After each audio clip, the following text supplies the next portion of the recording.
I mean, come on, Alice Cooper, last day of school, right? You got the car stereo on and you're just blaring it as you pull out of the high school parking lot. To start things off, I was thinking about early on Monday how when I was in education all those years, you think about when you were in high school and maybe when you're in your undergrad or your master's or working on your doctorate, but I was actually in the classroom, right, as an educator for several years.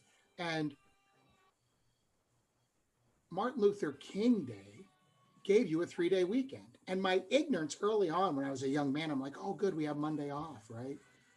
But now that I've matured and I've thought about it and got through the process, the voice of Dr. Martin Luther King is one of the most resonating voices inside of my mind, inside of my heart. Just the beauty of his message that has almost become my internal voice, so to speak. I also want to bring up Wednesday, we heard the voice of a nation. Regardless of affiliation, the voices have spoken. And now we're on the dawn of something different, reimagining democracy, reimagining equality. And one of the things that Dr. Ed and I talk about every day, literally every day, is that we want to use education as a unifier, right, Rodney? That we want Absolutely. to unify as one voice around cultural engagement. Is the culture of NADG and the PDA, is it real or is it fake or is it just a marketing campaign? We want to make sure that that is culturally engaged, that we are real and that we are getting that message there. What about clinical best in class? What about the Cleveland Clinic of Dentistry, right? We have to make sure we unify around that voice and make sure that we're always on that mission and following that vision. And then of course, one of my favorites is community access. We have the best dentists in the world to collaborate with and access their inner voices and share it with us. You just have to have a voice and develop the competent voice to ask for help, to reconcile with that. Rodney, I was on Hygiene Hub middle of the week, and I know you've worked with Kelly quite a bit on that. And one of the major messages that we were talking about was reconciling with learning.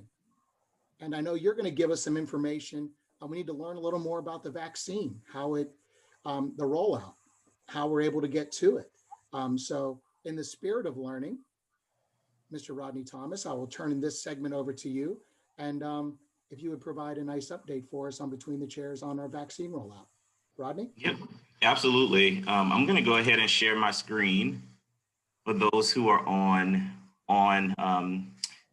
Zoom and can participate on the screen share. Perfect. So as I mentioned, I'm constantly reminded by the times we are in the country of we must do our impact for the greater good, and how we do that is through.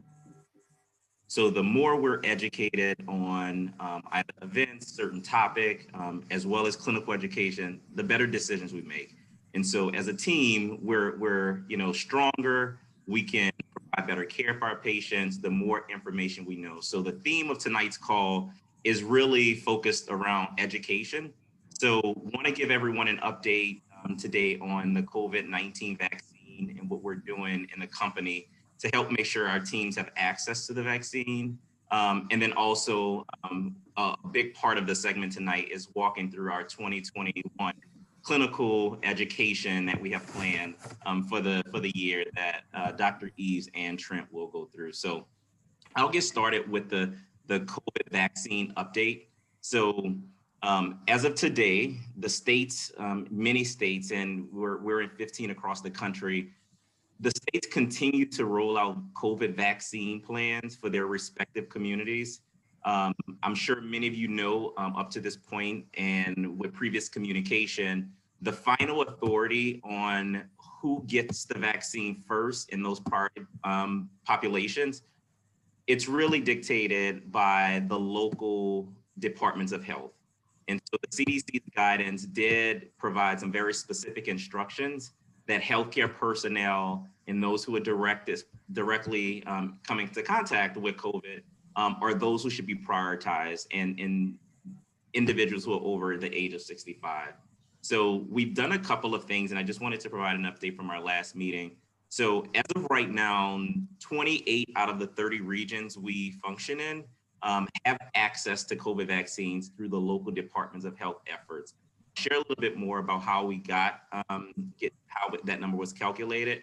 But as of right now, there are only 2 regions that do not have access to vaccines because of a number of reasons. It's primarily due to lack of vaccine supply. And just to reiterate on this call, the vaccine distribution, the exact timing is really heavily dependent on the local vaccine supply. So as a company, what our recommendations are, we are encouraging the COVID vaccine to really help reduce the spread and keep our community safe. We want everyone to take advantage of the vaccines if it's available in your respective states. And when it becomes available, we just want to really highly encourage individuals to take the COVID vaccine. So coordinating to get the vaccine, this is happening at the local level based on the guidance provided by the state. We have resources identified to help point team members in the right direction so that they have access of how to get scheduled to receive the vaccine. And then lastly, just to reiterate, the vaccine is voluntary. Although we highly encourage it to keep our community safe, it's ultimately the team member's choice to take the vaccine. And we hope through education that encourage a lot of team members to understand the science and understand the benefits versus some of the reasons of not getting the vaccine. So to highlight some of the efforts we've done here at NADG, we've identified local hospitals and sites near the supported practice. And we took this per the local Department of Health guidance to really identify what are the best sites and locations closest to the practice. We were able to find the websites and the contact to schedule the vaccine. And what we did with that information, we shared it with regional leaders to further share that information now with the practices to make sure we're pointing the team in the right direction. One other important thing here is we are exploring administering vaccines in the practice. As many of you guys have known, and I think we talked about it on a couple of calls, we're really working hard to change the industry and get dentists the ability to administer the vaccines. So we do have one practice who has successfully gotten the okay to move forward with the vaccine. And so we're really just trying to work through standard operating procedures and how we get that stood up. But we are exploring how that will look in the dental practice, but wanted to make sure that the team was aware of those efforts. So continuing with the theme of education, right? The more we know, the more and better decisions we can make.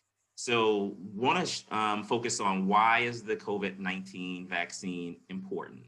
And this information is really come from the CDC's website directly based off of a lot of the science and really ties back into the conversation we had last week, 2 weeks ago in our last session.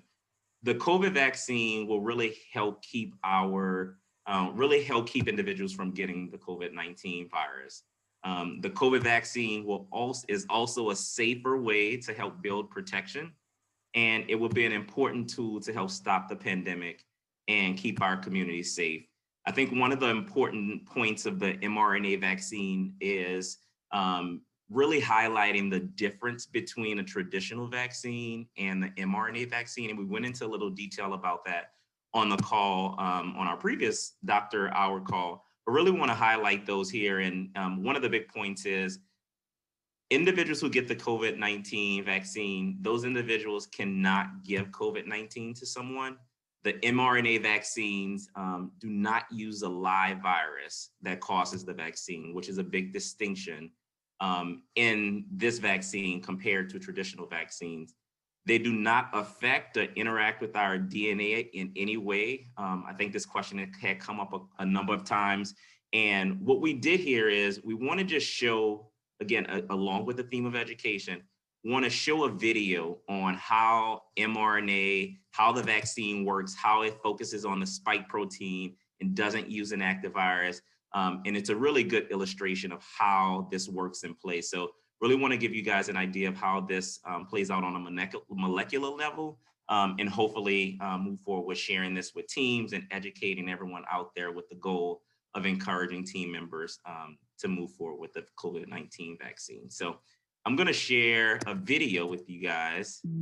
SARS-CoV-2 is a novel coronavirus that is responsible for the COVID-19 infection. The virus works by entering healthy human cells through the crown-shaped protein spikes on its surface. A promising candidate for the treatment of COVID-19 is a messenger RNA-based vaccine from Moderna Medical. Messenger RNA, or mRNA, are strands of genetic material similar to DNA that ribosomes in the cell use to synthesize proteins. Moderna's mRNA vaccine contains the instructions to synthesize the crown-shaped protein spikes on the surface of the SARS-CoV-2 virus. The vaccine is encapsulated into a lipid layer that allows it to enter the cell. Once inside the cell, the mRNA are released and ribosomes in the cell read them to synthesize the virus's spike proteins, which are then released from the cell. The spikes themselves are not harmful, but the human immune system perceives them as though the body has been infected with COVID-19. In response, the immune system produces antibodies against the SARS-CoV-2 virus. In the presence of an actual COVID-19 infection, these antibodies prevent the virus from entering a healthy cell by attaching themselves onto the spike proteins, thereby blocking their entry into the healthy cell and thus creating immunity.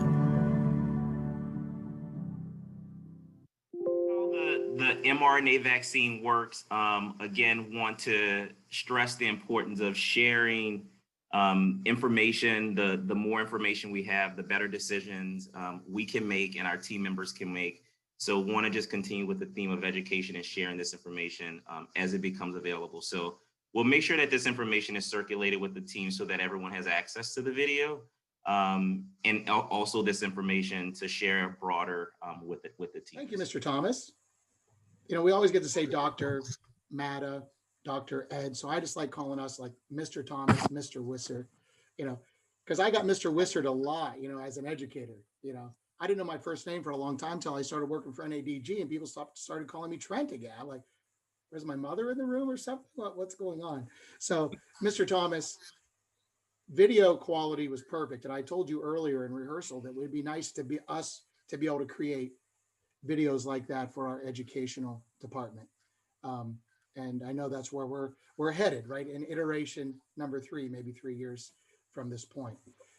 Dr. Matta, a quick question. Where did you attend high school? Neshannock Memorial Elementary.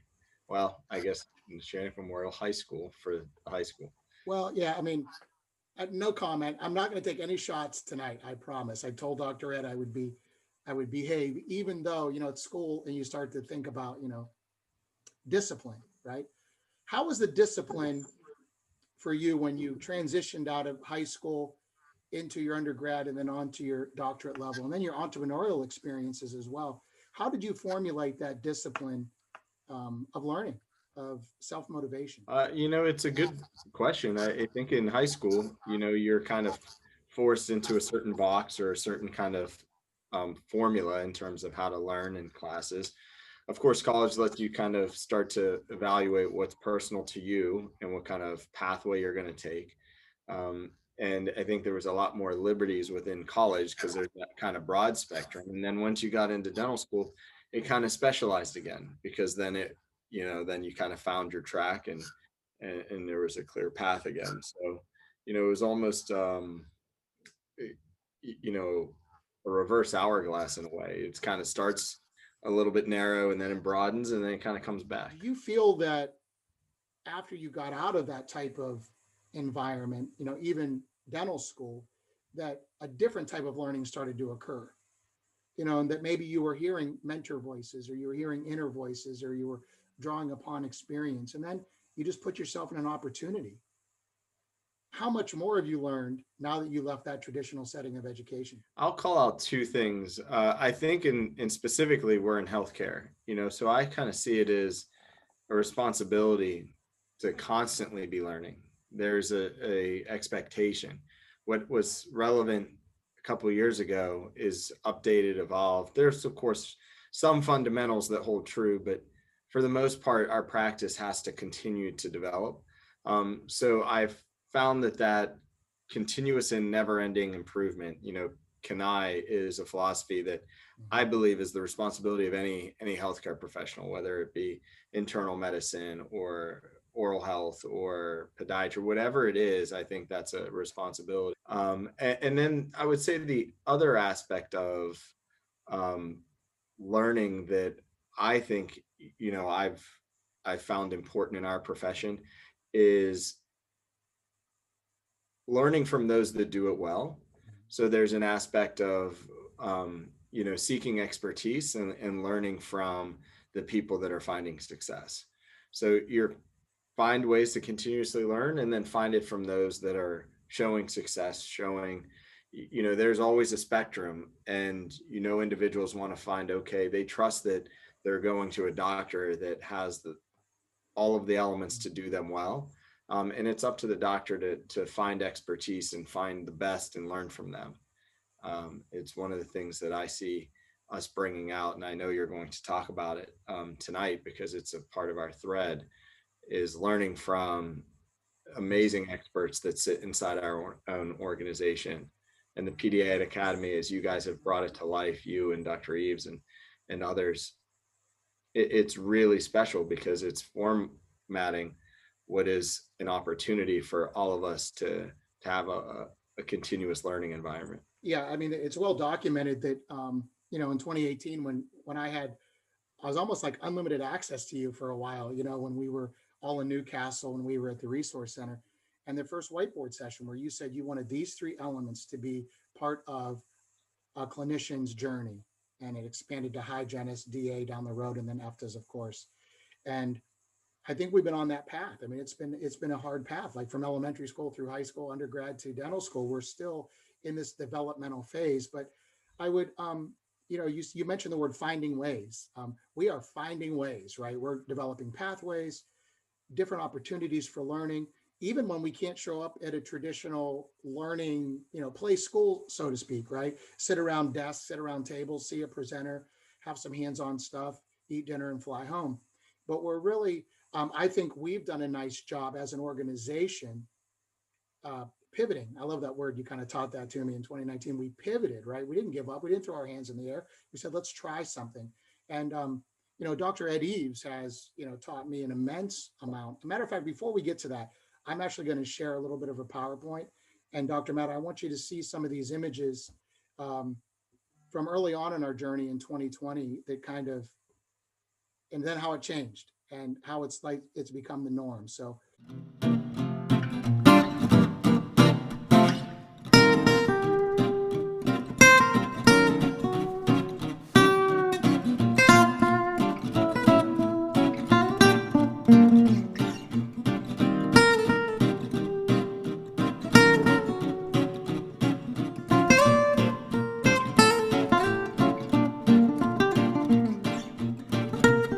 Alone are starting to create memories and reflections.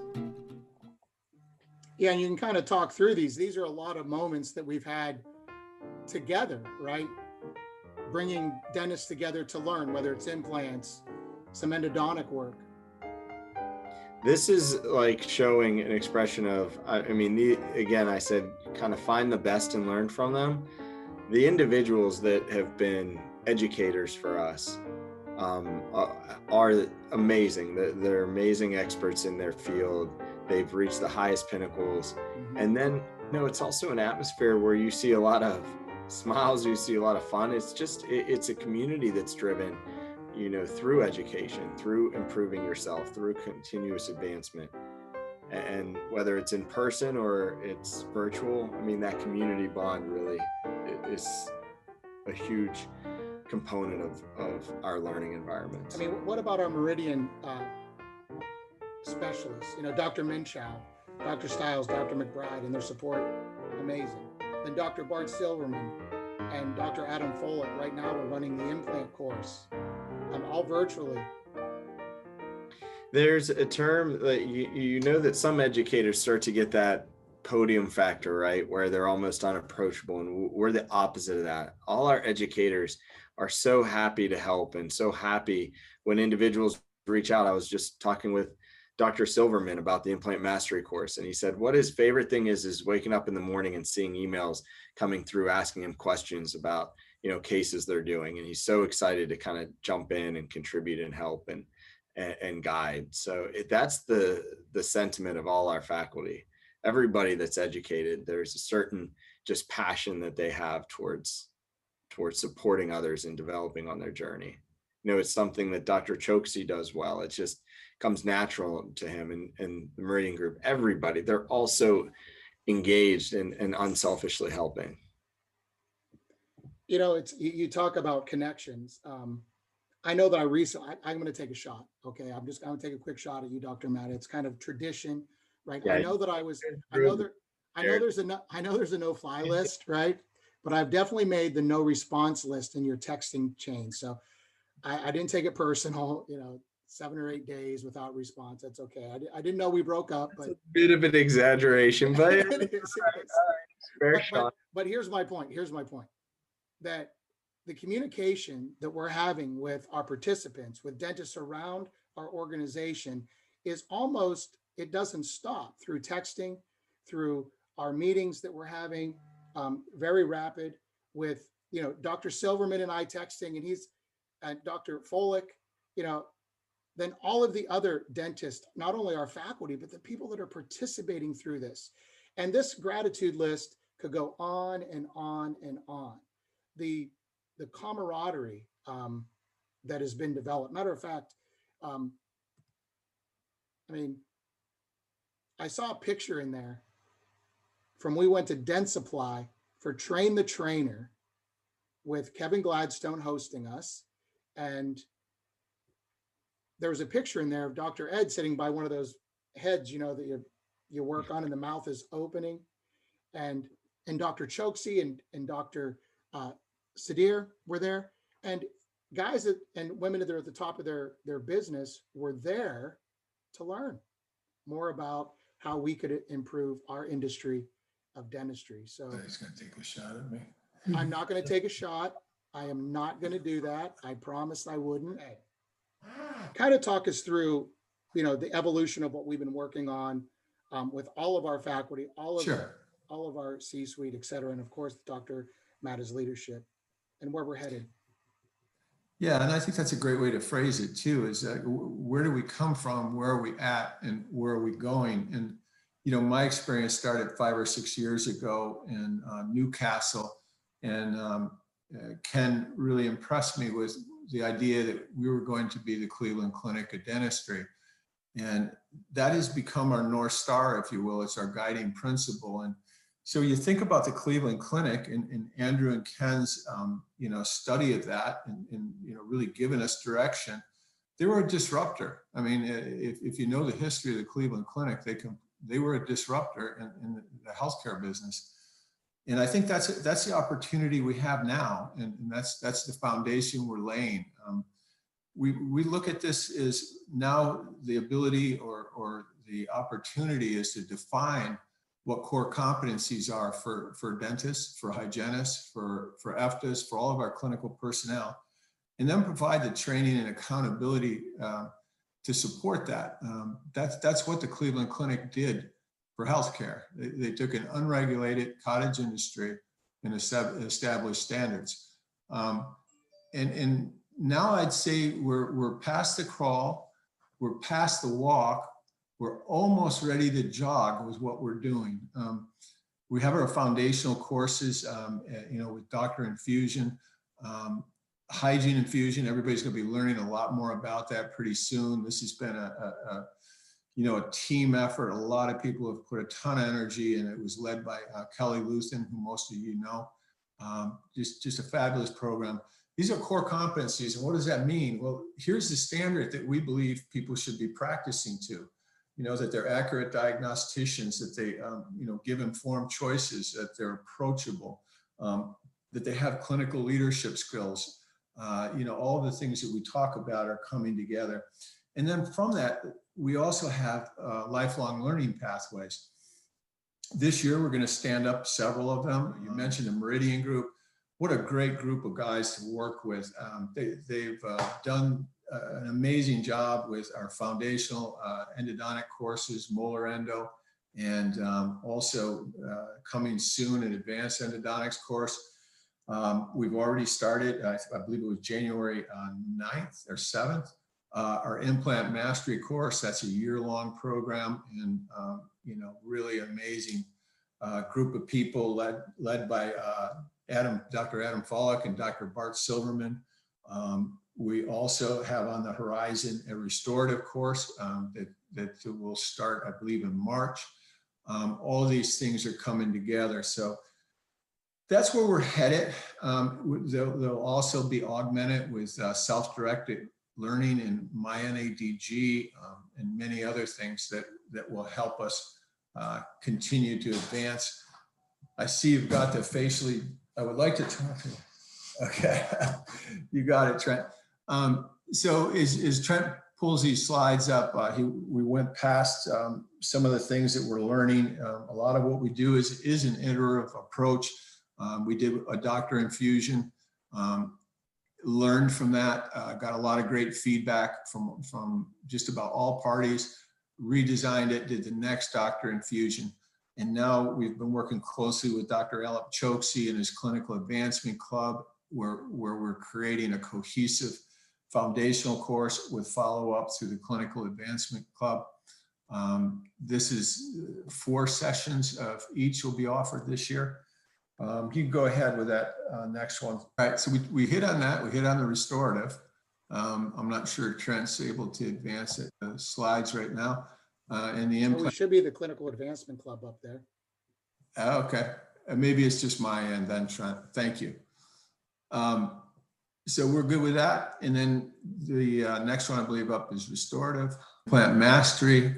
Those are all the sessions. So these are all available. There'll be a course brochure going out for restorative for anyone that's interested in that. That's a really well put together course by Dr. Tim Bizga.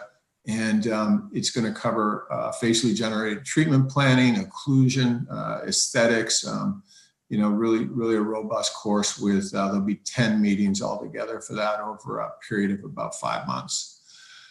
So now, Trent, I thought it'd be great if we spent a little time reflecting on our learners' experience and some of the people that have joined us and participated.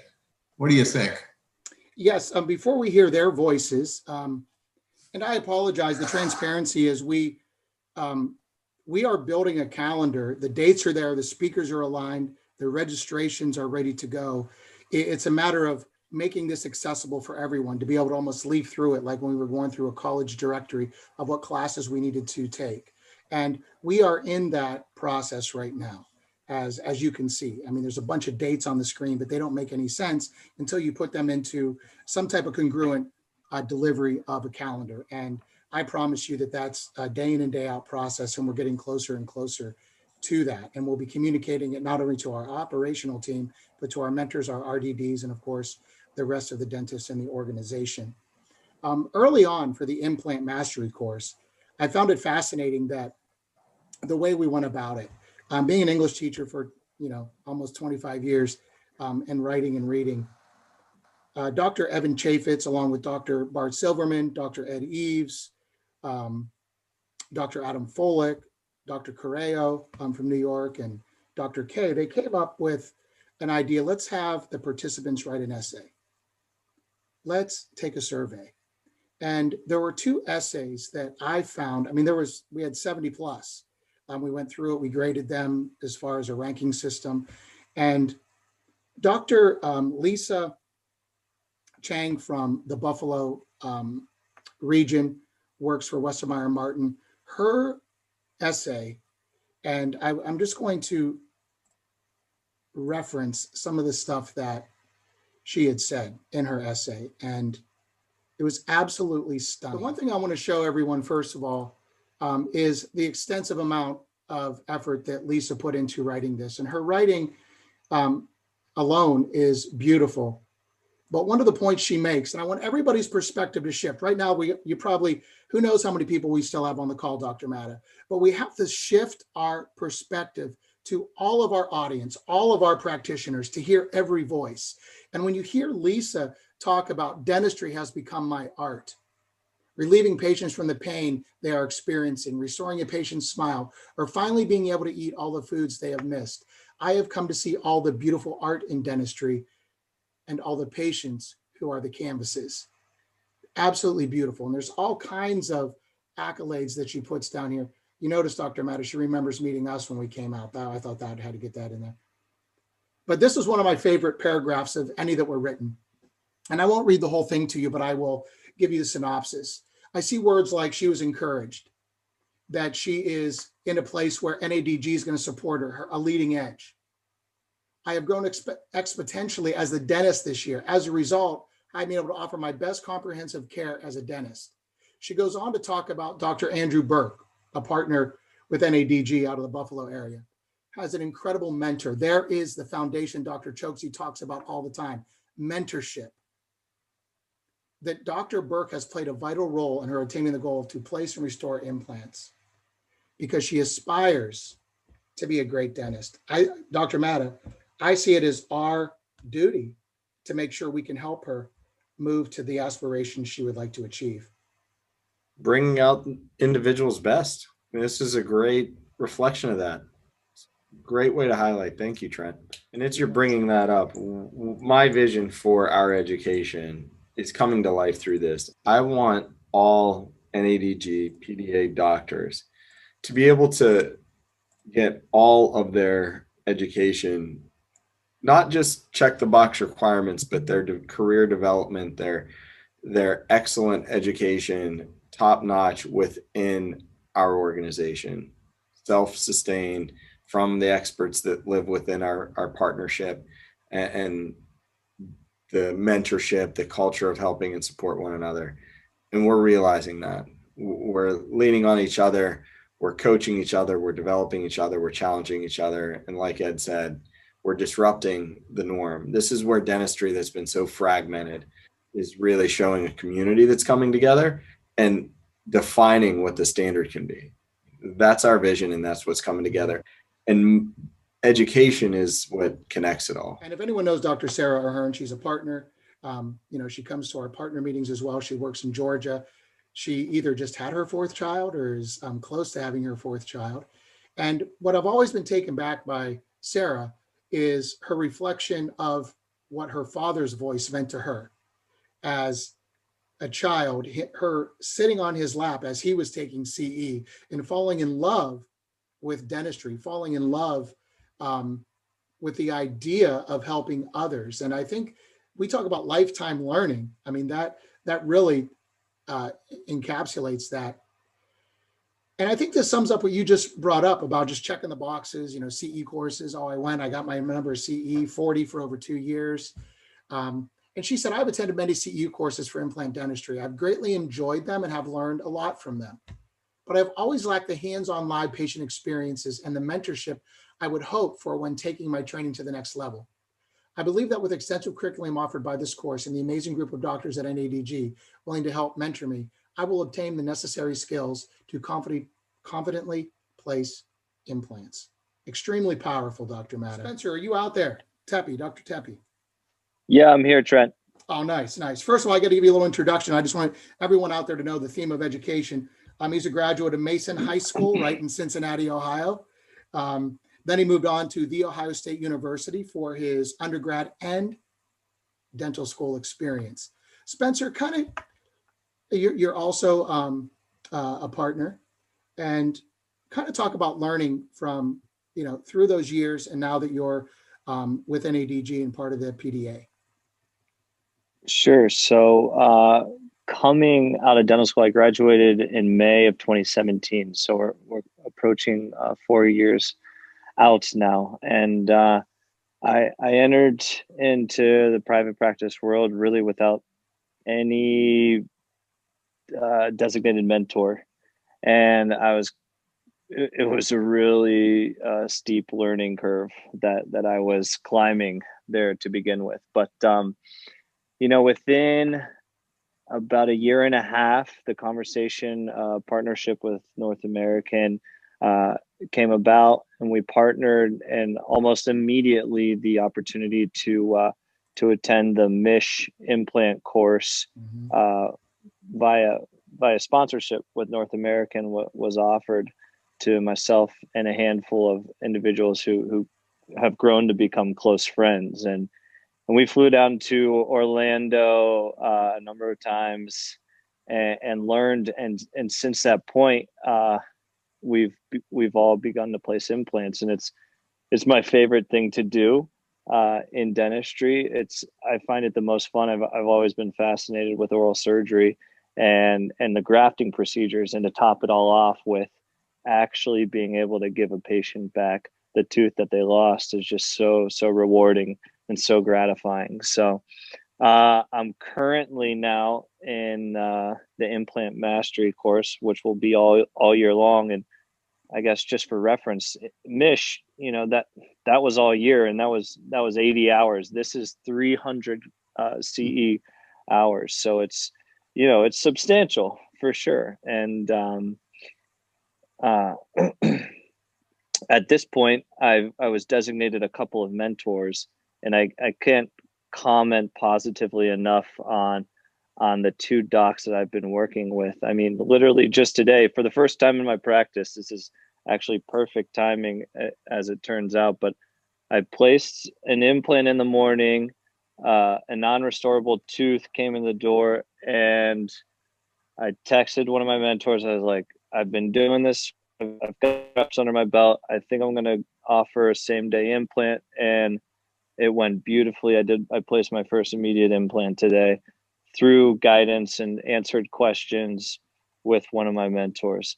And that's, it's just moments like that and experiences like that that just really help us as clinicians to build confidence and to demonstrate to ourselves that, yes, this is something that when indicated and when appropriate, you have that in your tool belt.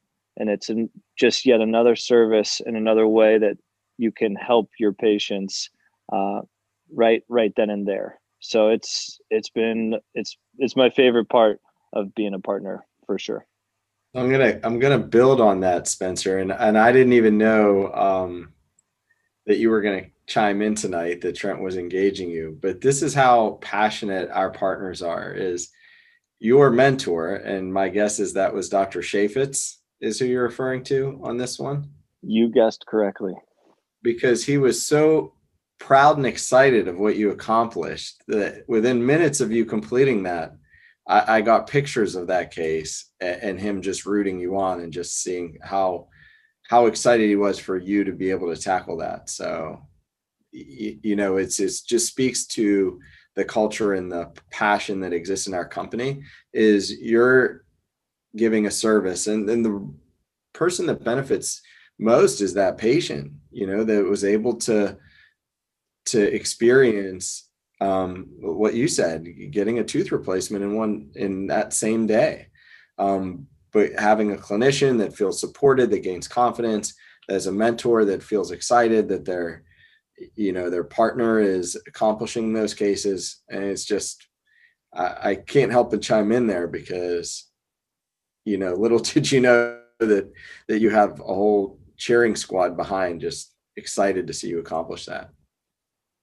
Yeah, it's been a blessing. So it's like I said, it's one of the best things that I think we have within this partnership, and the possibilities really, I mean, the sky's the limit for us in all these different learning pathways. So thanks guys hats off to you guys, and keep it up.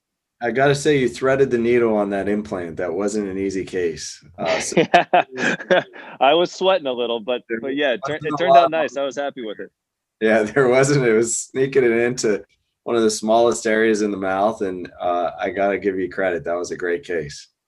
Thanks, Doc. Just hearing Spencer, the whole process of how the mentorship works, and Dr. Chaffetz, one of the best oral surgeons, implantologists in the country, right there. And, it's two ways, right? I mean, Evan's excited. He's like, yes, I'm passing on my knowledge and helping.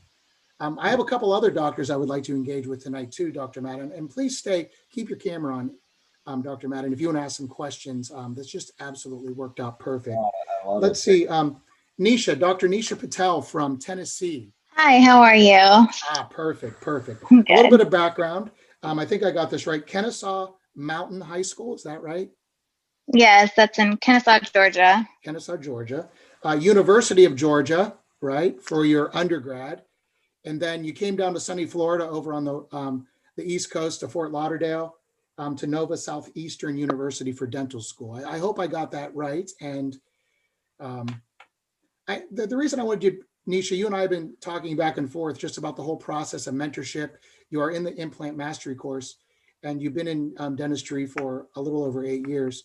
Kind of give us some insight into your process of learning and the track you sense your dentistry is moving now that you're part of NADG and the PDA. Well, ever since our company partnered with North American, I think, I've been a dentist for about 8 years, traveled through multiple different states, been dentist in a couple different states, basically was following my husband through residency and, everything else as well. So we've moved around quite a bit, and now we're finally living in the state we feel like we call home, where we grew up. And I truly feel like out of all the different dental experiences that I've had, that I'm actually most supported. There's just so much room for learning with North American. And I just feel like that's probably one of the best things you can do as a dentist, is to keep on learning, just because there's just so many different things, that you're not taught in dental school, that you're not supported through in dental school. You learn the basics, and then you have to pretty much teach yourself everything afterwards. So I think that's just the best experience, to be able to have all these things pretty much at your fingertips and kind of pick and choose what interests you and go from there.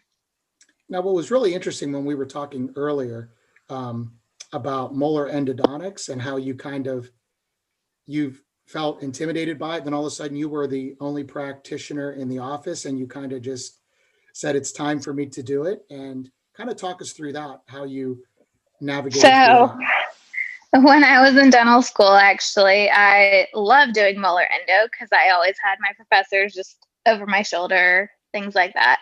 Once I got into private practice, I think it became a little intimidating to do it on my own. I just felt like there's, I was fresh out of school. There's just all this essentially liability all on me to do it right, to do it properly. And I just didn't feel comfortable with it. So I kind of stopped doing it for a while.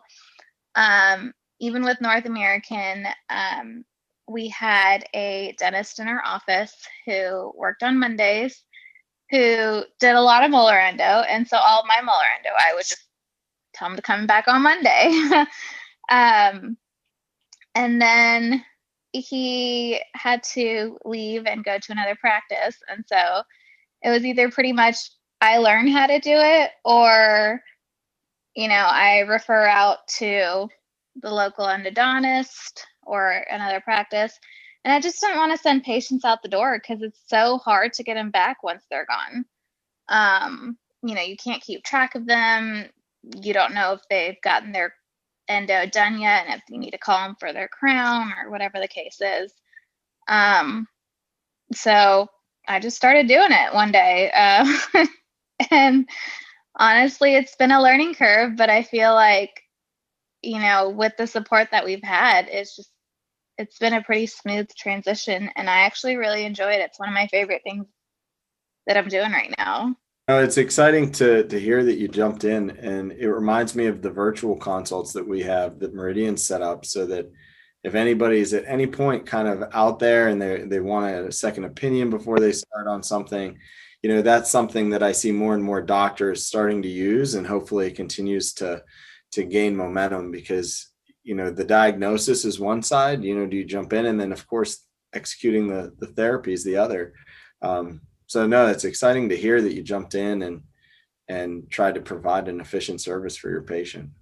Yeah, and honestly, I just felt like, the concept of endo is the same, regardless of whether you're doing an anterior, a premolar, or a molar. It's just, you've got a little bit of a different access and a little bit of a different, like, you know, canal anatomy. But otherwise, like, all the steps are the same. So I figured, you know, what's the harm in trying?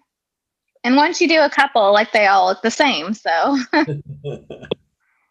No, that's awesome. And hopefully you feel like you have an environment that kind of encourages that, encourages you to be able to spread your wings and have that. I do. I truly actually feel like my office supports me the best. My office manager, my assistant, they're all like egging me on to pretty much do everything now that I'm in the implant course. They're like, why don't we start Botox next and do this next? It's They one of just want us, they the, want us to do everything, but I think they love it too. They love that we can offer everything and that we're not, sending people out, and we're actually able to help them in the office.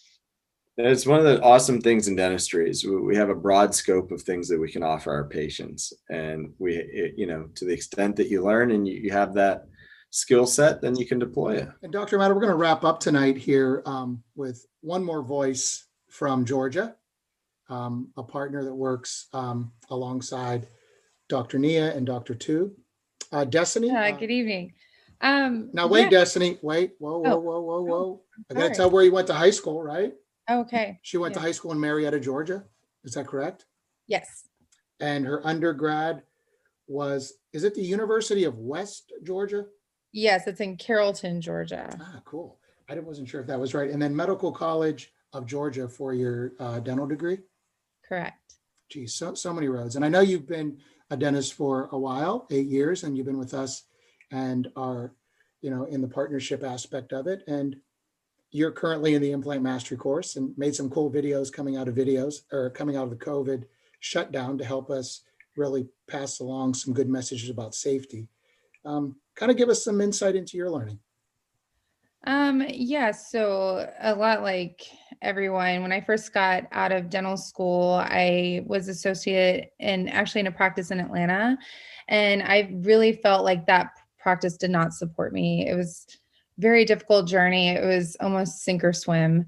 And I guess I kind of thought that's just what dentistry was. Unfortunately, a lot of people that are in single private practices don't really have mentors. So they come out of school and they have to rely on what they were taught in dental school, and they may not have those areas where they can reach out to other people. After about a year and a half, I was approached by Dr. Nia and Dr. Tube to join onto the Georgia group. And I am glad that I took that plunge. It was kind of scary to leave somewhere where that I've already been for a year and a half. But I really, once I joined the Georgia group, really understood what true mentorship was. It's completely changes dentistry when you can pick up the phone and call someone and say, hey, do you have a minute just to talk about a patient? Especially when you're getting into complex dentistry, full mouth reconstructions. A lot of the things that I do in my practice revolve around cosmetics and full mouth reconstructions. And it's good to sometimes when you've been staring at a model for so long, it's good to take your eyes off it and get, just a second set of eyes on there. So it's nice to have that. But just even more mentorship outside of the Georgia group. I remember after the first partner meeting in Charlotte, I actually met Dr. Choksi. And it's funny because I just said it in passing, oh my gosh, I really want to learn how to place implants. And he said, well, why don't you and Dr. Nia come up to Ohio and see what this is all about? And a month later, we hopped on a plane. We went up there. He opened his office up to us, let us follow him around for an entire day, got to watch him place so many implants. And that kind of like lit the fire under me to really want to explore implant dentistry. And this is someone that I had met maybe 30 minutes at the partner meeting. And so it just really shows how much camaraderie there are between our dentists that you don't even have to have fostered a really strong relationship, that people are willing and open to mentor maybe some of the younger dentists coming out, or just share their knowledge in an area where maybe you're not familiar, in order to encourage you to kind of continue on your journey. It's been really nice. Yeah, I mean, you said it perfectly. The camaraderie, the experience you had. I mean, thank you. That's pretty awesome. From the best, right? From Al, the mentor of mentors. Oh yeah, it was an experience for sure. Yeah, Destiny, you hit on really what's at the core of, I think, our value proposition. And that's the fact that we have so many great clinicians that are more than willing to mentor. Dr. Choksi has done a great job, along with others, of really formalizing that mentor process so that everyone that goes through our doctor infusion, as they come into the organization, has a mentor to work with. All of our courses work the same way. So most of the didactic is done, virtually these days, and hands-on is mentor supported, vendor support. We've got great relationships with our vendors, and this is really, I think, at the core of it. I mean, when a lot of people that went through MISH came back and never placed an implant, and I think the reason that is that there's still that intimidation factor of, cutting the tissue, raising the flap, drilling a hole in the bone. And it's so nice. I think I speak for all of us. It's so nice to have somebody there with you, somebody that can, guide you through it, provide that confidence until you gain your own confidence to do it. And that's why I say this is our real value proposition at North American Dental Group. It's the great mentors that we have and the support that they're willing to give. Collaboration is what makes it, right? It's the partner. Yeah. Thank you guys for highlighting it. Thank you guys for everything that you're doing this year and last year and even prior to set this up for where it is today and where it's going. Just hats off to you guys. You guys have built amazing 2021. Add up, Brett, how many hours you guys have built? What's that? Trent's rocking it. You guys have hundreds of hours of CE available to our doctors. So Yeah, with implants withstanding, it's 250. It's amazing. So amazing. Times 30, 35. So we'll be issuing thousands of hours of CE this year. I love it, guys. Thank you. Amazing program, and the sky's the limit for this organization because it comes together with mentorship. So thanks for highlighting that tonight, guys. Thank you, Dr. Madden. Hey, thanks for the opportunity and thanks for the guidance and the wisdom to set the course. And we're all color coordinated tonight.